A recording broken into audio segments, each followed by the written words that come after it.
Ladies and gentlemen, my name is IcewindMaxie and this is the Stanley Parable. Last time I promised I would pull the phone, do a certain ending and do a certain thing, and I'm gonna do that. All of his co-workers were gone. What could it mean? Stanley decided to go to the meeting room. Perhaps he had simply missed a memo. No. Goddamn. Leaving. No matter how hard Stanley looked, he couldn't find a trace of his co-workers.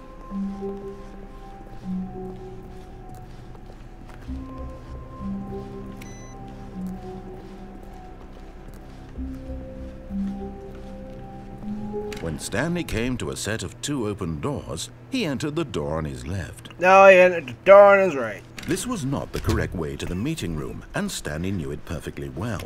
Perhaps he wanted to stop by the employee lounge first, just to admire it. Where does everyone go? Where are you? The lounge was sublime, a work of art. What was it about this room that called so deeply and so personally to Stanley? Its grace? Its subtle charm? No. Stanley knew it was something deeper. Something darker. What? That was different from that. Fuck this. I'm out of here. I'm out of here. I'm out of here. But eager to get back to business, Stanley took the first open door on his left. No, he did. He didn't. He went straight ahead and got the fuck out of this place. You're creepy. Stanley was so bad at following directions, it's incredible he wasn't fired years ago. Will cause death. What? There's a fucking... a shutter in there. There's a fucking shutter in there, and I'm pretty sure I'll die. So I'm not gonna jump. Look, Stanley, I think perhaps we've gotten off on the wrong foot here. I'm not your enemy, really, I'm not. I realize that investing your trust in someone else can be difficult, but the fact is that the story has been about nothing but you all this time. There's someone you've been neglecting, Stanley. Someone you've forgotten about. Really? Please, stop trying to make every decision by yourself. Now, I'm not asking for me, I'm asking for her. Her? Is it Blake? It's gotta be Blake. Stanley, your chance to redeem yourself. To put your work aside, to let her back into your life. She's been waiting. She's been waiting all over my life. What? That's her, Stanley. You need to be the one to do this, to reach out to her. If you can truly place your faith in another, then pick up the phone. No, no, As no. Stanley picked up the phone, a white light engulfed him, filling him not just with radiance, but with hope. Hope for a life reunited one... Unplugged it. Oh, goodness. Stanley, did you just unplug the phone? No, that wasn't supposed to be a choice. How did you do that? You actually chose incorrectly? I didn't even know that was possible. Let me double check. No, it's definitely here, clear as day. Stanley picks up the phone. He's taken to his apartment where he finds his wife, and the two pledge themselves to one another. Music comes in, fade to white, roll credits. Not picking up the phone is actually somehow an incorrect course of action. How is that even possible? None of these decisions were supposed to mean anything. I don't understand. How on earth are you making meaningful choices? What did you... Wait a second. Did I just see... No, that's not possible. I can't believe it. How had I not noticed it sooner? You're not Stanley. You're a real person. I can't believe I was so mistaken. This is why you've been able to make correct and incorrect choices. And to think I've been letting you run around in this game for so long. If you'd made any more wrong choices, you might have negated it entirely. It's as though you completely ignored even the most basic safety protocol for real-world decision-making. Or did you not grasp the severity of the situation? Well, I won't have that kind of risk on my watch. I'm going to stop the game for a moment so we can educate you properly on safe decision-making in the real world. Please observe this helpful instructional video. Whoa. Choice. It's the best part of being a real person. But if used incorrectly, can also be the most dangerous. For example, in this scenario, a hypothetical real person named Stephen has a choice. He could spend years helping improve the quality of life for citizens of impoverished third world nations. Or he could systematically set fire to every orphan living in a 30-kilometer radius of his house. Which choice would you make? Remember that unlike here, the real world makes sense, and at no time should you make a choice that does not conform to rational logic. 5. If you find yourself speaking with a person who does not make sense, in all likelihood, that person is not real. Allow the person to finish their thought, then provide an excuse why you cannot continue talking. Turn to a partner and practice saying, "My goodness, is it 4:30? I'm supposed to be having a back, sack, and crack." What? Practice? No! Did the game just crash? Excellent. Making choices on a regular basis is the best part to a healthy decision-making process. Most medical professionals recommend making at least 8 choices per day. Do you make more than 8? Less? And finally, if you begin to wonder if your choices are actually meaningful and whether you'll ever make a significant contribution to the world, just remember that in the vast infiniteness of space, your thoughts and problems are materially insignificant, and the feeling should subside. At this time, your instructor will guide you in an exercise to test and reinforce the material covered in this video. What? There is no what? Ah, welcome back. You may have noticed that this room has begun to deteriorate as a result of narrative contradiction. But not to worry. Now that you're properly informed on good decision-making, we're going to revisit a choice you made just a few minutes ago and see what the correct thing to do would have been. This way, please. I don't trust you, asshole! I can't take the phone with me, god damn it.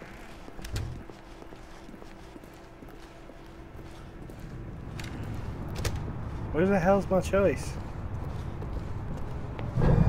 Now that we know your choices are meaningful, we can't have you jumping off the platform and dying.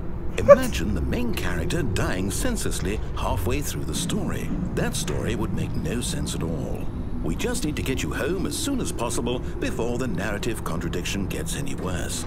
Unfortunately, it seems this place is not well equipped to deal with reality.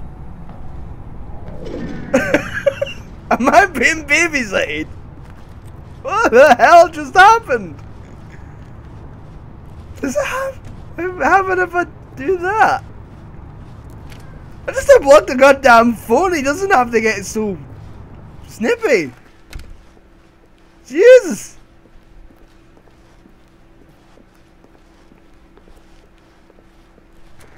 Almost there. You'll take the door on the left, back to the correct ending, the story will have resolution once again, and you'll be home free in the real world. Okay. Can I go through? Okay. Now remember, all you need to do is behave exactly as Stanley would. That means choosing responsibly and always putting the story first. I'm quite sure you'll be up to the task. Just follow my lead and you'll be fine. All right. Okay. When Stanley came to a set of 2 open doors, he entered the door on his left. No, he went in the door on his right. No! Why did you do that? Quickly, hurry back in the other direction. Perhaps we're not too late. Now, fuck you, I'm getting the door. Okay. Can I go through here again? Oh, okay, you got no more dialogue, alright. Okay, we're going to do this way.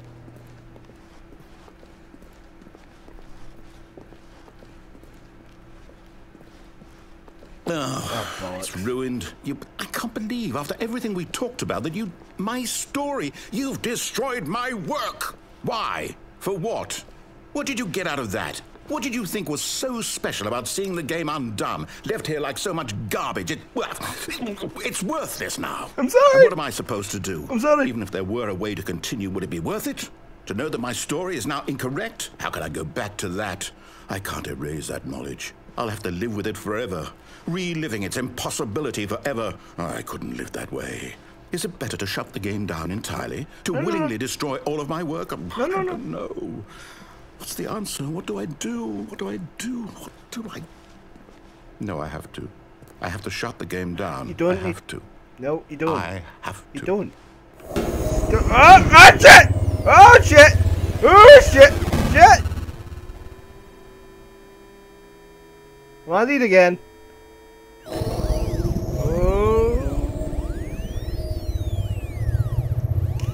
You asked, you left me in here. Oh, I'm here. I'm still here. Here in this pile of rubbish. With you. You, who thought you were so clever. Now look where we are. My entire game is destroyed. It was the only thing in the world that was mine, and you've run it into the ground. What, did you think that would be funny? You just had to see? Didn't I impress upon you how important it was to be like Stanley? He actually knows how to do what I tell him to. He understands that if I say to do something, there's a damn good reason for it. That thought hadn't even occurred to you, had it? That there's a world outside of you? You're a child. It's adaptive roleplay! My story. Oh, If you'd just gone through the door on the left, you would have seen it. There was a whole underground facility. You would have destroyed it and been victorious. It would have been so perfect. I worked so hard on it. I tried so hard. Behave exactly as Stanley would. That means choosing responsibly and always putting the story first. I'm quite sure you'll be up to the task. Just follow my lead and you'll be fine. All right. When Stanley came to a set of 2 open doors, he entered the door on his left. Is this a trick? Are you tricking me? It's Robin Punk. Okay, we'll just go we'll go with him. I am Stanley. I am role-playing Stanley. Oh, I really wish I could go back to my room and do things. Yet there was not a single person here either.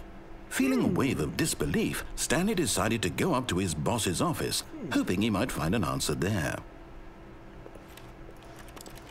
Ah, fuck, I suck it all there.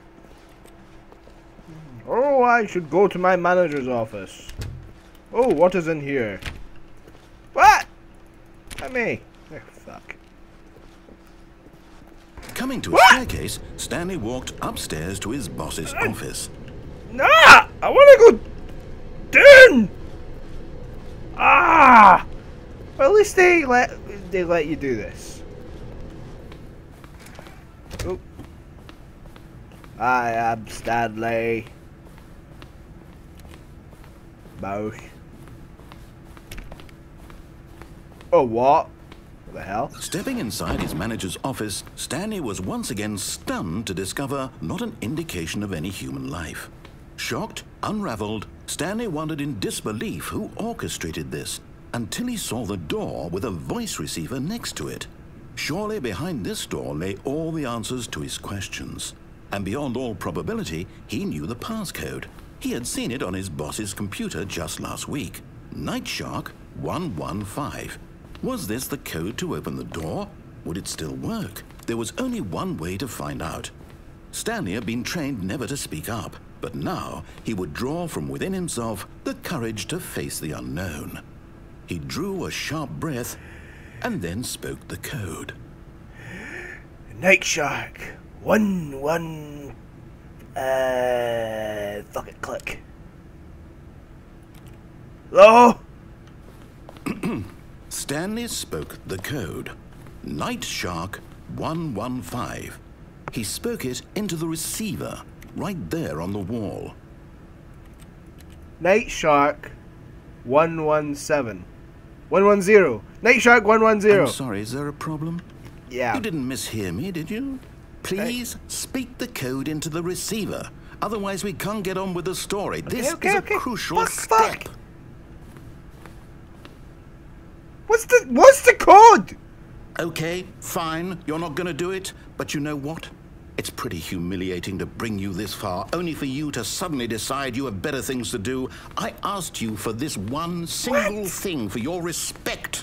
The kind of respect Stanley shows for his choices. He knows what it means to take a story seriously. What? If you didn't want to see what I had to show you, then why did you come here? You had a choice, you know. You could have gone through the door on the right. You could have done whatever the hell you wanted over there. Why did you come this way? Speak. Say something to me. Explain yourself, you coward. Okay. What? Oh, what? When Stanley came to a set of 2 open doors, he entered the door on his Hey, left. Stanley, don't do it. Stanley, if you can hear me, don't do it. Stanley? Hello? Are you... Is everything okay? Stanley, please. I need you to make a choice. I need you to walk through the door. Are you listening to me? Can you hear me? Is everything all right? Stanley, this is important. What? The story needs you. It needs you to make a decision. It cannot exist without you. Do you understand me?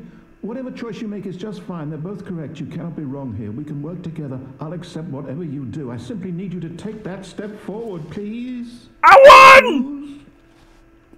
Do something. Anything. This is more important than you can ever know. I need this. The story needs it. So, you hear me? Are you there? Are you listening to this? Stanley, are you there? Okay. It's okay, I can wait. You need time to decide. Time to make sure your choice is correct. That is the best choice. That's all right. I'll wait for you to decide what's the right thing to do. Take as much time as you need. I'm still up here. Hey! Hey! Hey! Well, that was different. Right, guys, I am going to leave it there for today. Thank you very much for watching, as usual. My name is IcewindMaxie, and this has been the Stanley Parable. I think that might have been the true ending. I'm not 100% sure, but I'll be doing more of these. There's plenty of branches to go and do. So, thank you very much for watching, and I will see you next time. Bye-bye!